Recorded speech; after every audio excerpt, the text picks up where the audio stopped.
Hello, I'm Chef Carol NYC, and today I'm going to be doing a video on Calla Lily flowers. In addition to showing you how to make a beautiful Calla Lily, the video will be extended for a wedding cake that I've been requested to make, which will have a Calla Lily bouquet at the top. So stay tuned, watch the video, and watch how the cake progresses from start to finish. If you like what you see, please give me a thumbs up and subscribe. And if you really like what you see, please share this video with your friends. Thank you for your support. Let's get to it.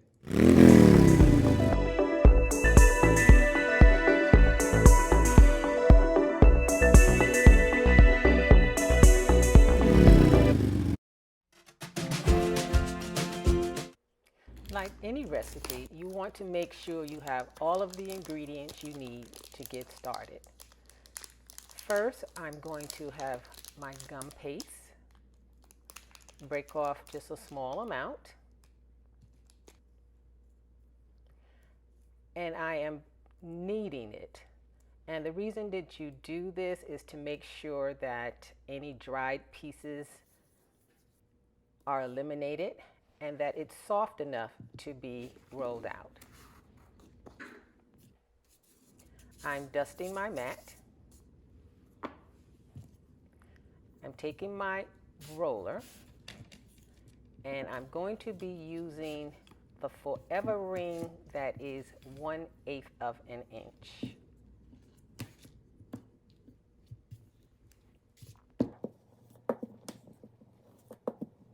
So now you see it rolls out just like a pie crust. And you'll know when it's properly rolled out when you can see the lettering through the gum paste.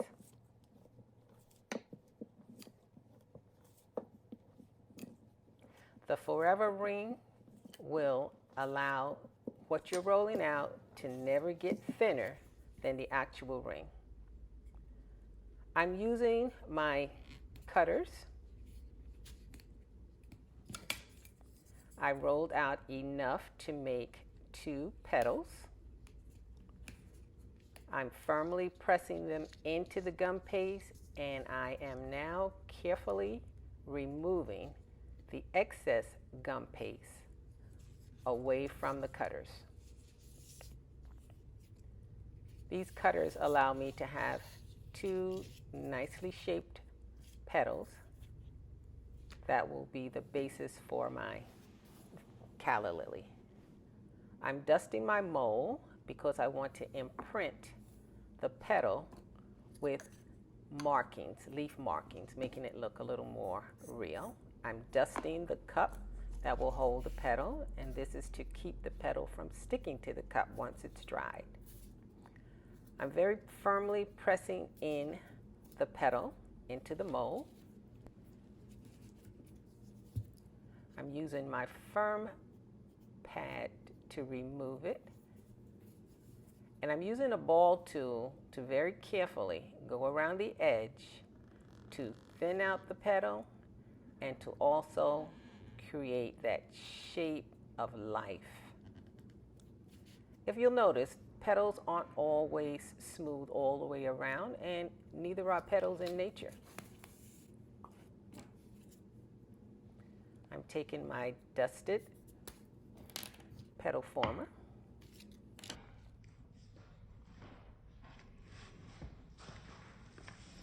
So what I'll be doing is shaping the petal with the imprint facing the inside. So I'm very carefully going to shape it around this cup shape. Press it down a bit. And I'm going to be using gum glue, which is basically just a tiny bit of gum paste and a little bit of water. You don't want to put too much on it because you don't want the petal to be too wet, because then it won't hold together. And then I'm just very carefully going to press it together on the petal former. Now just take your finger and very carefully lift up the edges of the petal, shaping the petal to give it life. You also want to just shape that piece that surrounds it just a little. And you want to take your fingers and sharpen that edge at the back.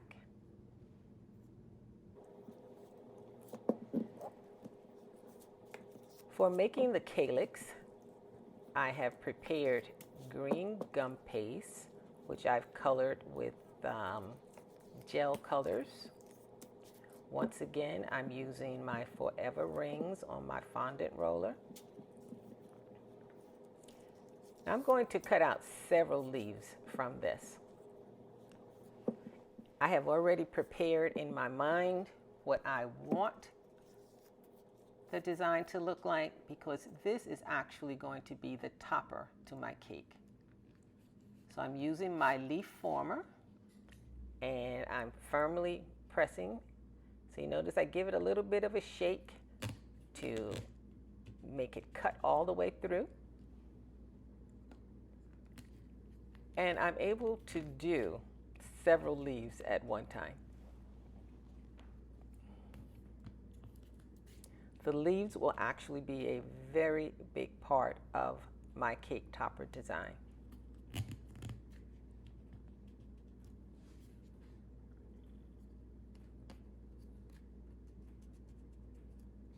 Once I have all the leaves cut, I will very carefully remove the excess.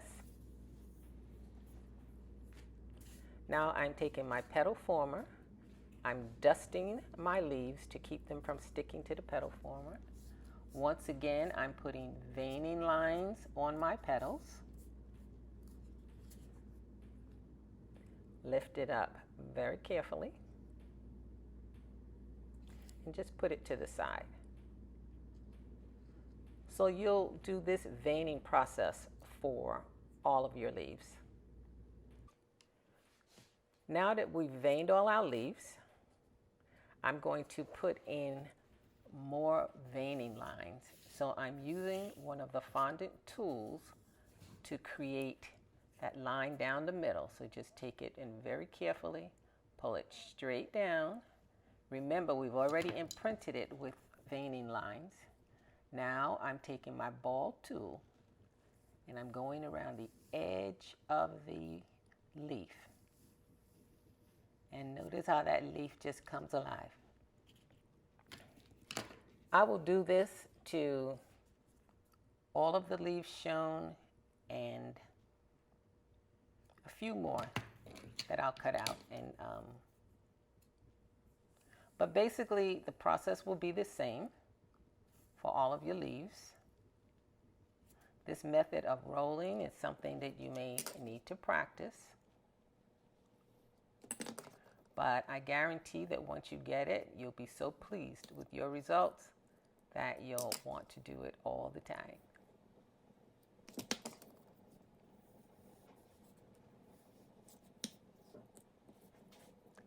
So I'm now preparing the calyx. Because I've already decided that these will not be wired, I am making the centers for my petals also be the base. So I'm taking a small ball, rolling it into a sausage. I'm leaving the end a little bit thicker because the end will actually be connected. So if you have a little excess, just remove it. Then you're going to put that through the hole. Note, these petals have already dried. So once I press it into the hole and shape it,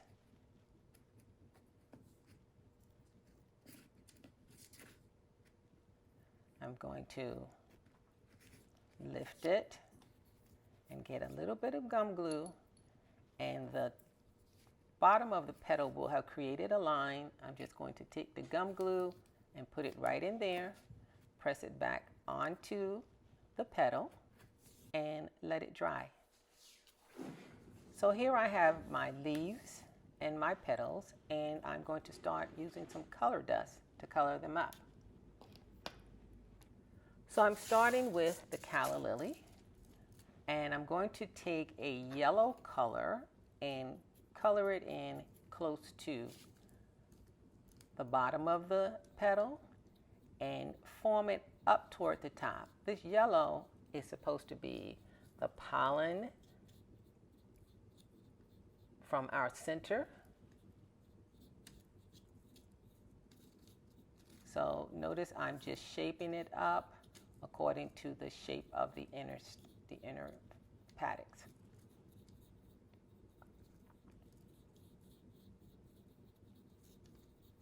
Now this is probably the most relaxing part of doing petals. It's almost therapy of a sort. The next thing I'm going to do, once I'm satisfied that I have enough yellow color, I'm going to take a small brush and put a bit of green right into the base of that petal.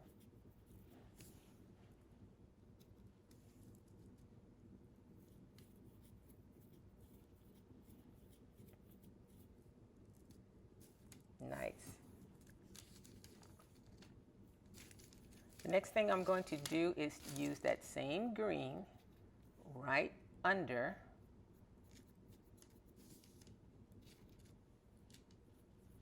and you'll notice that these petals are not wired. They will be the top of my wedding cake. And I want them to lay a certain way along the edge with the bottoms pointed toward the centers.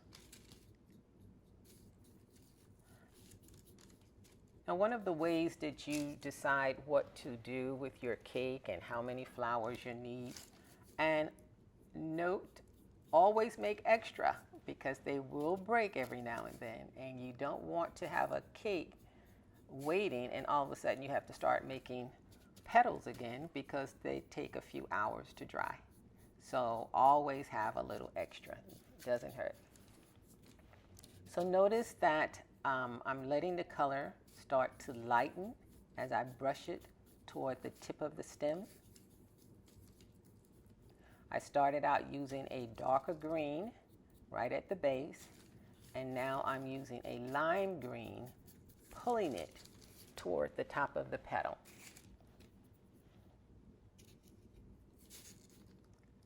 Now I'm using a yellow right at the base of that lime green. And blending is a very important part of coloring.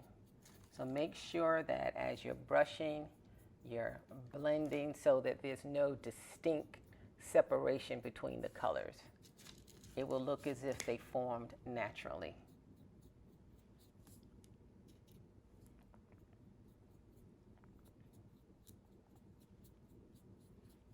Don't worry about any excess color that might fall on the white part of the leaf, because all you have to do is just blend it right in. Just take your brush, blend it right in, and it will look very, very natural.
The next thing I'm going to do is to put color dust on the leaves.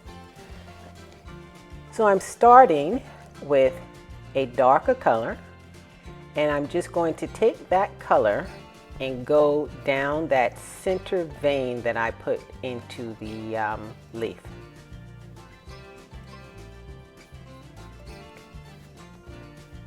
I want it to be just a little bit darker. And I'm just brushing a little bit of the excess onto the veining lines. Next, I'm going to take the lime color, starting from the bottom, and work that up toward the top of the leaf. One of the things that you'll start to notice is that the veining lines that were put in are emphasized by the addition of color onto the leaves.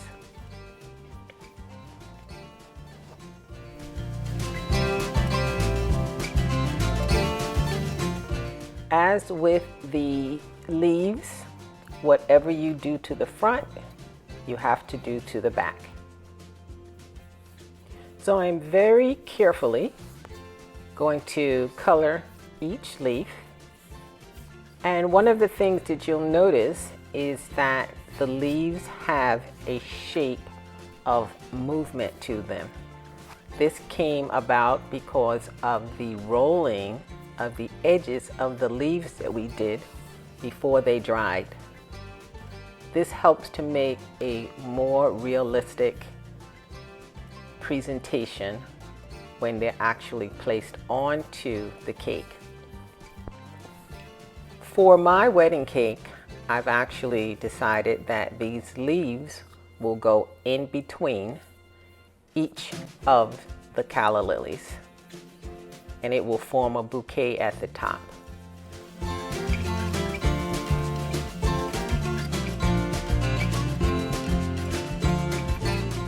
So I'm going to have to color all of the leaves, but I wanted you to see the difference between a leaf that hasn't been colored and one that actually has. One more time, I'm taking the darker color, coloring in the vein,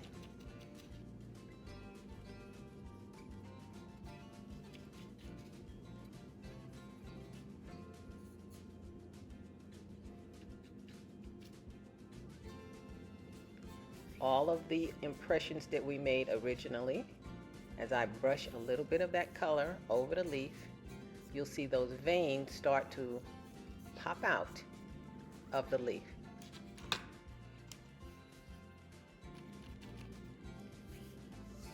When you make a decision to make gum paste flowers, you want to make certain that you're using colors that are appropriate for the design, and that could mean also colors for the season. So if this were a winter flower, I might be using darker colors.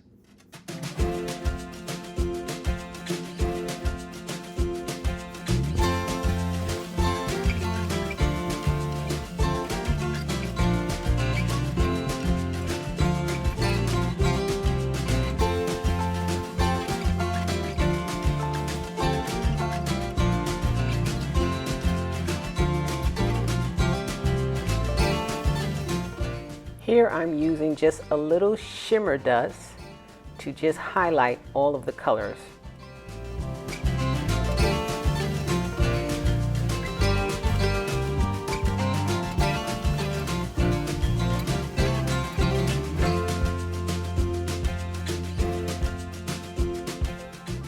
Strawberry cake filling.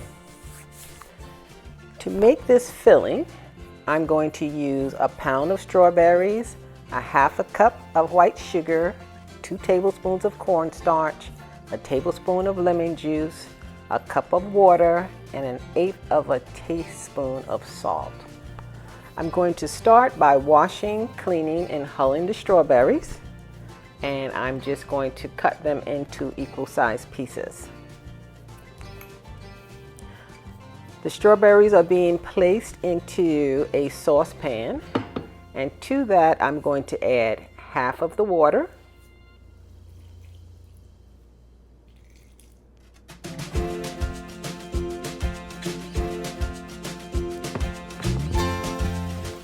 I'm going to add all of the sugar,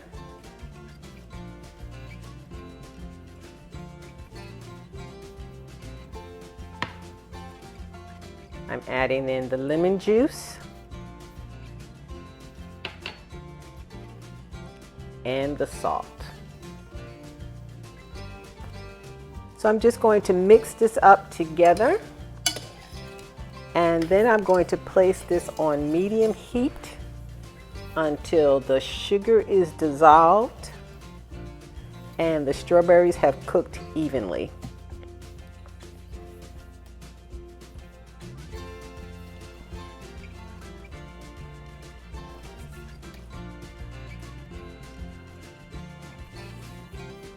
The next thing I'm going to do once they have cooked is take a potato masher and mash the fruit. It is not necessary that you do this, but if you mash the fruit, it will create a softer, smoother texture to the filling. So I'm just going to mash these and allow it to cook just a few minutes longer.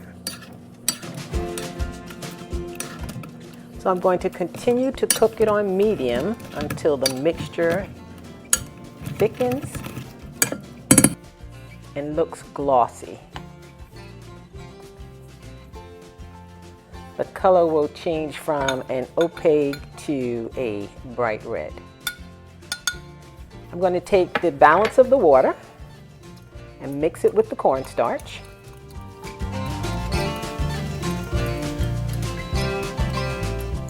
And I'm going to stir that into my mixture. Note that it is important that the cornstarch actually comes to a boil.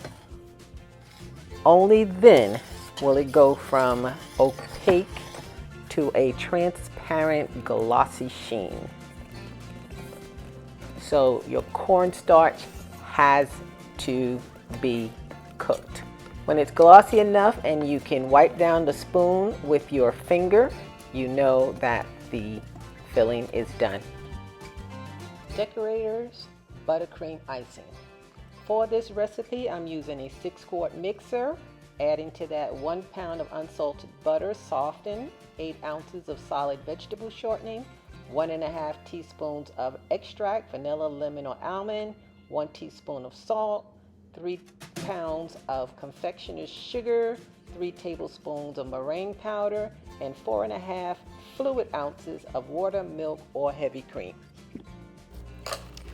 I'm going to start by sifting my 10x sugar. The reason I do this is to remove any lumps that might be in the sugar.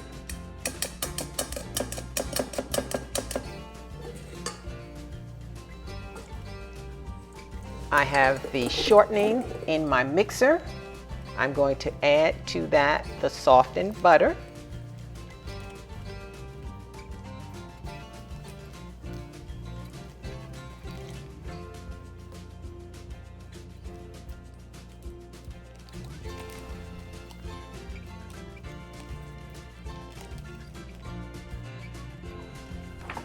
I'm going to mix that on a low speed for about 2 minutes.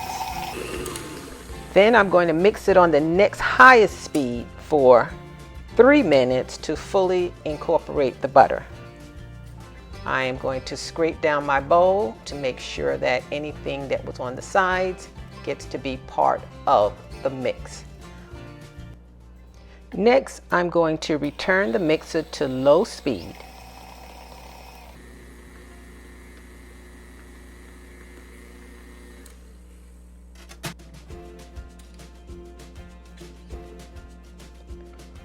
I'm going to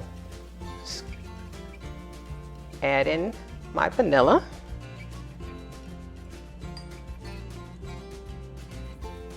Add in the salt.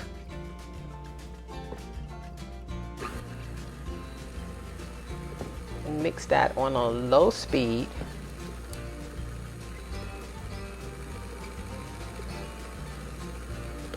As I add in the sugar.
The mixture will appear to be dry. I'm going to scrape down the sides of the bowl again. This is something that you do regularly when you're baking, mixing icing. You want to make sure all of the ingredients are combined into the mix. Next, I'm going to add in the meringue powder.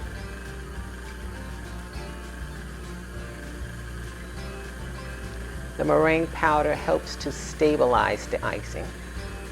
In this particular case, this is a wedding cake that is going to be sitting out on display for a while, and I want to make sure it looks as good when they cut it as it did when I set it up.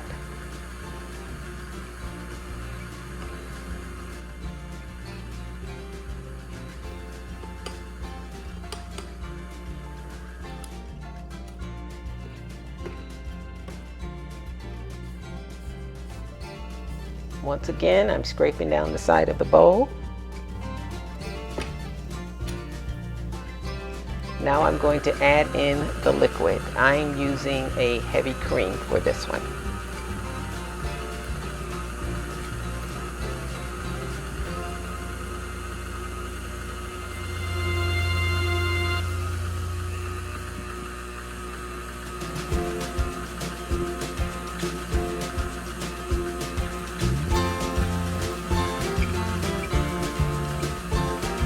I allow the mixer to slowly stir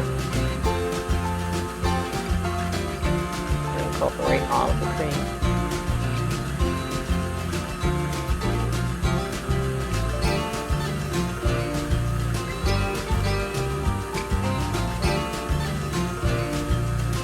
Next thing is to beat the mixture until it's light and fluffy, about 5 to 8 minutes.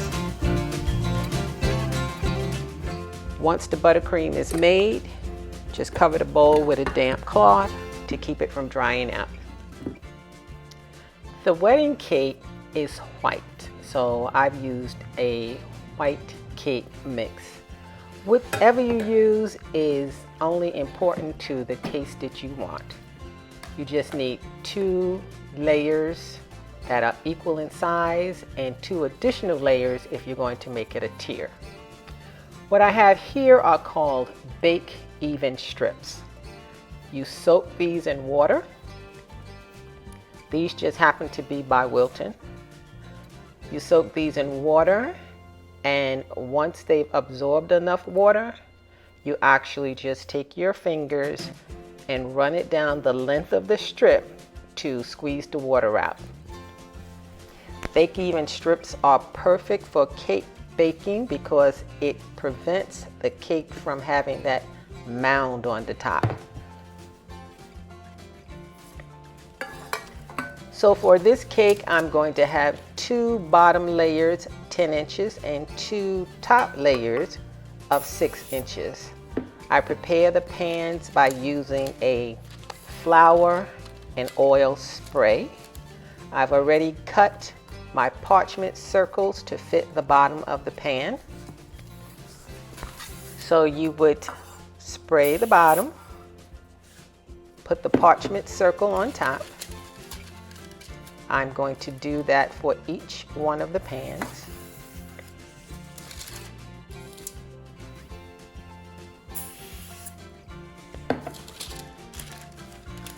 Now you might wonder why you need spray on the bottom and the top. Just to keep the cake from sticking to the pan. So you could have a wonderful cake and half of it might stay in the pan. But the parchment prevents that. And by oiling the bottom, it helps it just pop right out of the pan. Once you have the parchment on the bottom, now you're going to spray the bottom and the sides of each cake pan.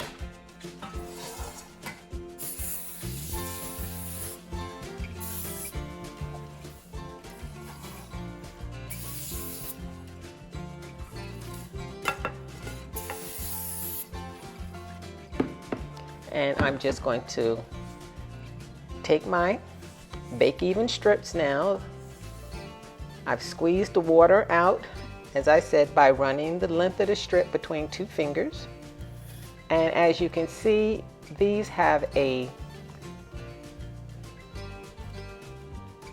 belt, like a belt hook. And you just pull it through to the width of the pan.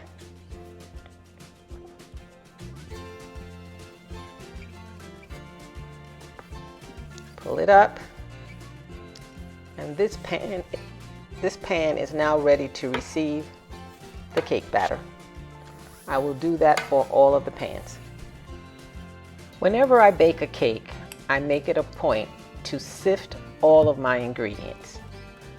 Here what I'm doing is I have all-purpose flour, cane sugar, and as you can see, the cane sugar has a big lump in it. So I'm going to sift it to make sure that everything is ready to be mixed. Should I not have sifted out these sugar lumps, they could very easily have stayed formed together, and when someone bit into the cake, they might have bitten into a big mound of sugar. So better to be safe and just go ahead and sift all of your ingredients. I tossed in the salt measurement. So by mixing the sugar and the flour together, I get a better blend to start mixing the ingredients. This way I won't just have flour on the top and sugar on the bottom. Things are pretty much mixed together. And here you see a few more lumps, and you just press them out. So I'm using my big mixer, and I'm going to add the eggs in one at a time until the egg is fully incorporated.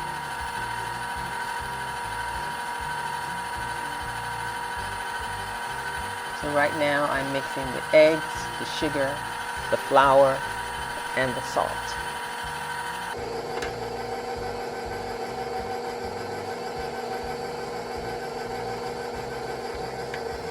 Now the big mixer, all of the mixers actually have that cap for the top, just to keep the ingredients from spilling out. Now I'm using sour cream in my mix. I just use the elastic wrap just to make sure all of the measured ingredients get in. I'm using vanilla extract. Now the important thing with tiers is that they have to have the same amount of batter in each pan. So one way you can do that is by using an ice cream scoop, the way I'm doing. And I also have a small scale underneath my cake pan. What the scale does, it allows you to make sure that you have the same weight of ingredients in each of your layers. So when you're filling your layers, make sure not to fill them more than 3/4 full.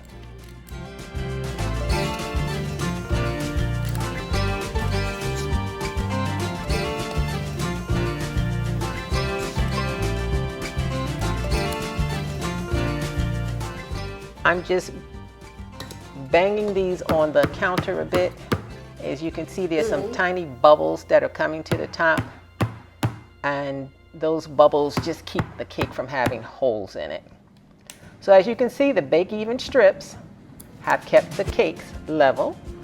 I'm just using a cake tester. When the cake tester comes out clean, the cake is done. Decorating the cake.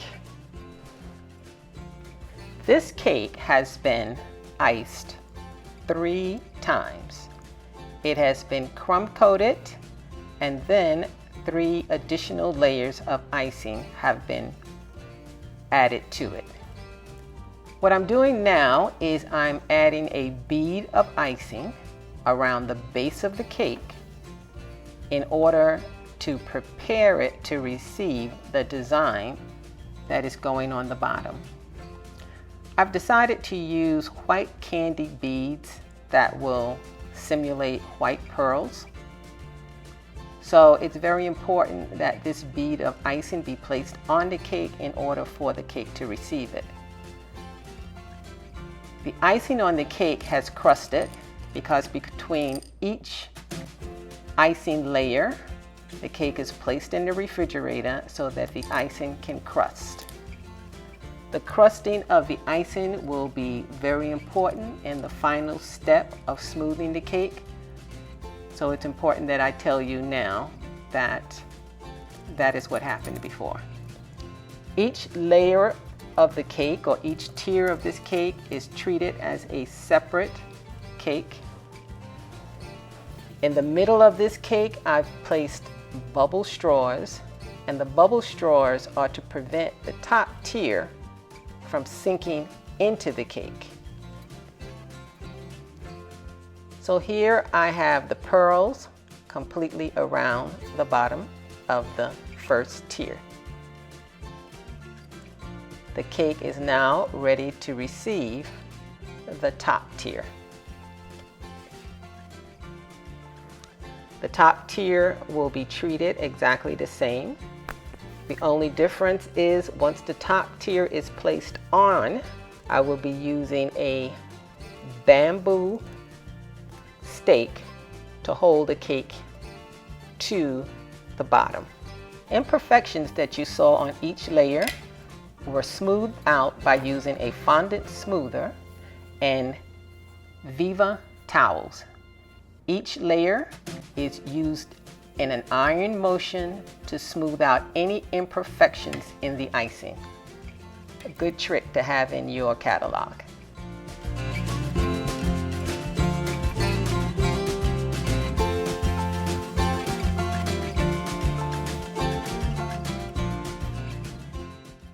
The Calla Lily cake was such a joyful experience for me, and I hope that the bride was very happy with the results. If you like this video, please watch other videos on my channel for cake decorating and tutorials for flower design. I'm looking forward to creating a series of cake designing techniques. So please remember to subscribe and give me a thumbs up and ring the bell so you'll know whenever I post any cake decorating tutorials. See you soon.